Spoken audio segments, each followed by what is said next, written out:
Hey guys, Justin here from Forest Superfoods, and it's the end of the tomato season here in Melbourne, and I want to go through the 3 different ways I've been growing tomatoes this year to help give you an idea of which ones I like, which ones worked, and maybe what you should do in your own garden.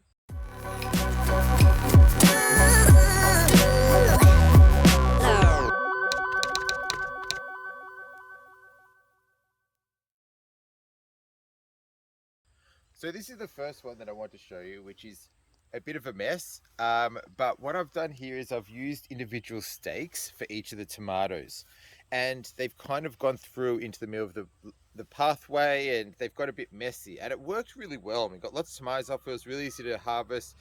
But what I would do next year is I'd do like a TP kind of situation. So I'll have stakes on either side, and then I'll join them in the middle. So they get a bit stronger. They'll end up falling off into the pathway, and it'll just be a bit easier to harvest and a bit easier to maintain when they're in that kind of pyramid shape all the way down the bed.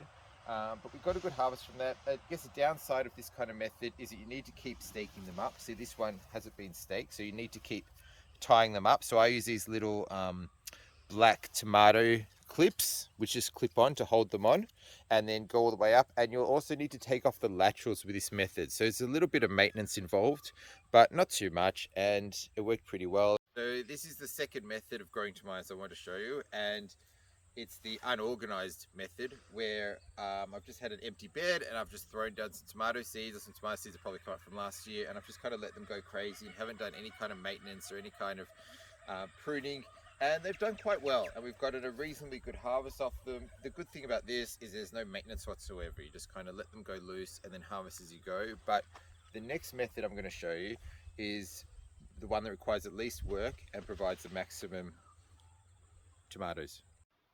Okay, so this is my favorite way of growing tomatoes, and this is what I do for my main tomato crop. And the reason why I like this way of growing them is because the tomato plant grows out in every direction. So having it hard up against the trellis isn't a really good use of soil for the tomato. Whereas with this method, you take a stake and ram it into the ground, and then get some cattle wire and just make a circle and put it on top and plant the tomatoes in the middle, and just let the tomatoes grow up. There's no pruning, there's no maintenance involved, and you harvest from all directions. So this method is the way we get most of our tomatoes, and this is my favorite method for growing them because it's a little bit of work putting in the stakes and the cages at the start of the season, but that's all you got to do, and then after that it's just all harvesting.